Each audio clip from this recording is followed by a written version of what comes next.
Oh, hello, welcome to the David67 Celtic News YouTube channel. Just going to do a quick post-match reaction. Before we crack on with the post-match reaction, please do like and subscribe, completely free of charge. To click the like button, click the subscribe button, boost the subscriber numbers up and up and up. Boost me up all the various different rankings, get my videos and live streams and so on seen by a bigger audience. So just going to do a quick reaction to the Celtic win over Livingston. I thought in the end a very deserved victory. I thought Celtic did a tremendous job coping with being down to 10 men for the best part of 60 minutes. Up until the Joe Hart sending off, Celtic were in complete and total control. I thought in that first half hour, Greg Taylor was playing exceedingly well. He seemed to be always the spare man. A lot of great linking up work, working off of Maeda, O'Reilly, working off of McGregor, Hatate as well, picking up balls off the defence, picking balls up off of Joe Hart, getting forward, getting into the final third. Seemed to be playing a more of an inverted fullback role, whether that was an intention by Rodgers, whether that was to do with simply the way that Livingston lined up. Either way, I thought it was working really well. The red card obviously did change things quite dramatically. Celtic taking off Forrest, who for me was a rather surprising starter. And James Forrest really didn't seem to have too much of a role for the 30 minutes that he was on. Did go down to 10 men. We seemed to switch to a 4-3-2 with both Maeda and Kyogo working together up front, which did seem to work really quite well. Hatate, O'Reilly and McGregor were great in midfield the whole way through. I thought Hatate got better and better as the game went on. And when he did go off after 60 odd minutes, I thought Tomoki Iwata came in, kept things under control, lots of little passes, interlinking, breaking up play, helping out the defence. I thought he also had a good match. I actually was particularly impressed today with Lagerbielke. I think he scarcely made a mistake in the whole match, looked much more assured. Just a second.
Sorry about that. It's one of the perils of sending the rest of the family out so you can watch the Celtic match in peace, and then we get a Amazon delivery.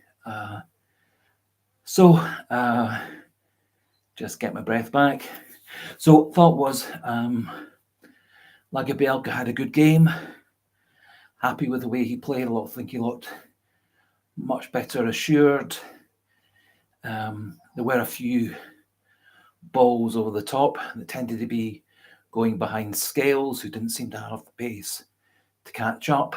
But really over the whole 95 minutes of the match, Livingston didn't really have anything to trouble either of our two goalkeepers. Which once Scott Bain went in goals was a very fortuitous thing, because I thought he looked extremely shaky, extremely uncertain, seemed to come out for balls when he should have stayed on his line. A few times he should have come out off his line to help the defenders. A couple of times Scales and Lagerbielke left the ball for Bain to get. Bain stayed on his line. A couple of times he came out, got in the way of the defenders. Happily, there wasn't really a shot for him to save.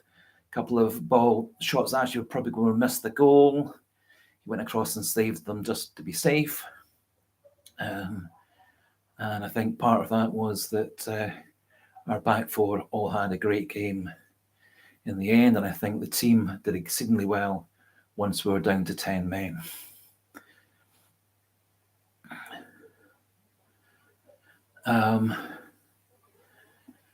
So I've called the live stream the M&M show, which basically linked the two men of the match.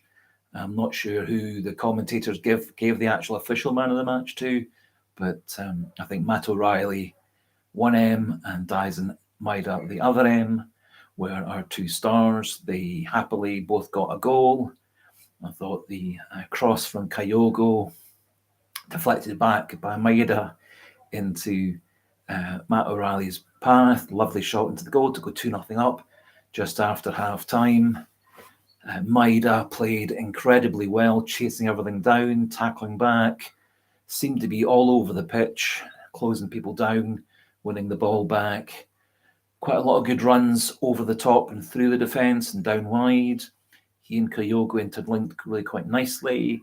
And similarly, when O came on, more of a target man, Maeda played off him really quite nicely. And then Maeda's never say die, all energy style.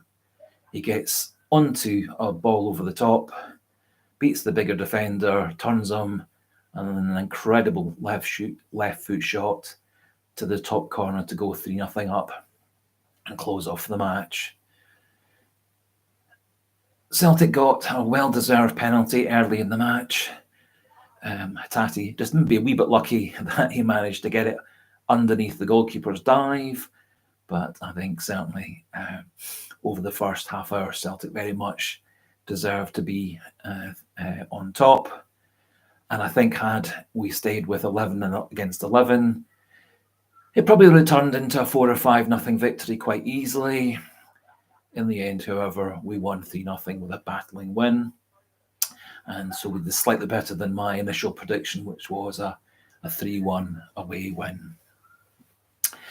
With regards to the Joe Hart red card, it probably technically is a red card. It's one of these ones where, in essence, I thought the ball was a 50-50 between Hart and the striker. The striker did get there slightly quicker than Hart. The striker follows through, collides with Hart, who follows through and collides with the striker. I'm not convinced that it was a goal-scoring opportunity, in that there was Hart, there was the defenders, there was the striker all by himself. If Hart had got out of the player's way, the ball was off towards the byline, would he have been able to get through and score? It's all questionable. The story was it was given as stopping a goal-scoring opportunity, which seems possibly to me a bit dubious. But if it was given for reckless or foul play, dangerous tackle, then possibly more understandable.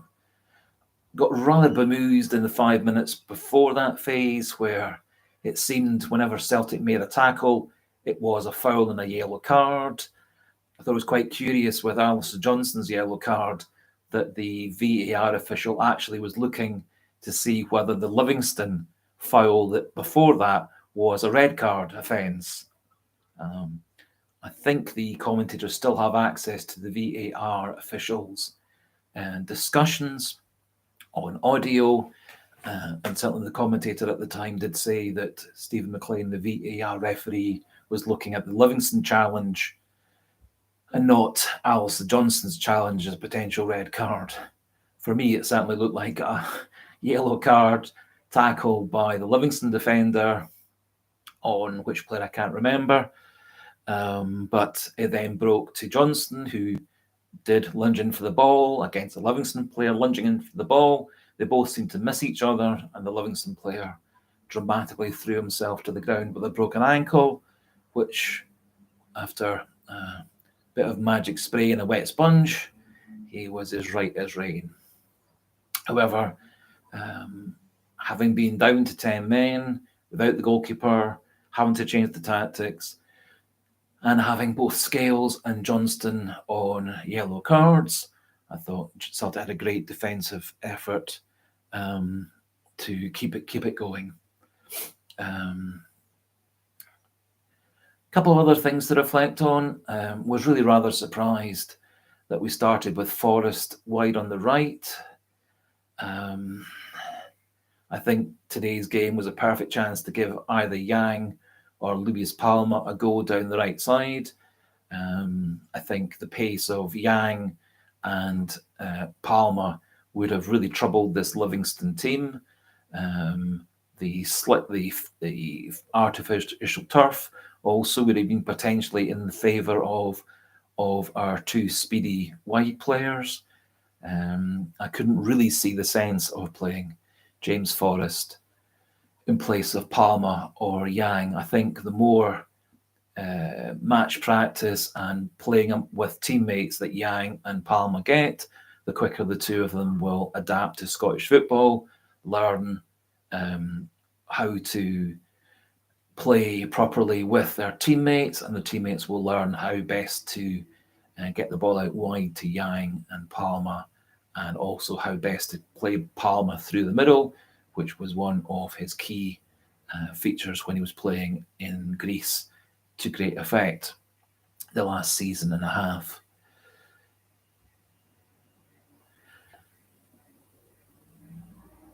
So overall, very happy for Celtic.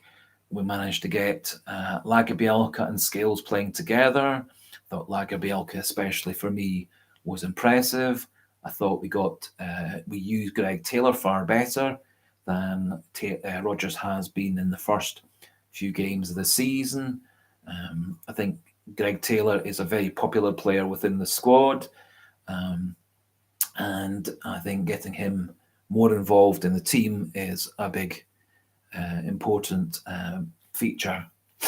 And I think one of the other keys for Celtic's long-term future this season is getting Rio Hatate fully fit and fully match sharp. And I think today's 60 minutes, plus the extra bit of a rest with there being no midweek fixture this week in preparation for the next match, which is against Motherwell.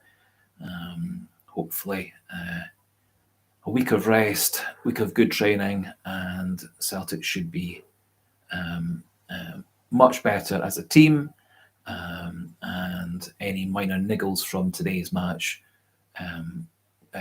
managed to be avoided. Hopefully no players have suffered any injuries playing on the artificial turf, which obviously was quite an after effect of the game against Kilmarnock, which cost us Navroki for several months. So I think we'll finish things off at that stage there. More of it's a talking live stream rather than a truly interactive live stream. What I'll do is go through things in a bit more detail in our longer video post-match reaction tomorrow, but thought I would do a quick live post-match reaction with my first impressions after the match to test out the live stream system, which has been a wee bit erratic and uncertain the last couple of times I tried it, and then we'll do a proper post-match reaction tomorrow. Do remember that I'm just about to put up a Celtic-related trivia question today, another trivia question tomorrow with the post-match reaction, and back to normal on Monday with a mix of Celtic news, opinions, and reacting to any news stories coming out of Celtic or relating to Celtic or Celtic former players. So please do like and subscribe to the channel. Make me happy, boost me up the rankings, get me towards my second target number of subscribers. And for today, thanks for listening, thanks for watching, goodbye, and hail, hail.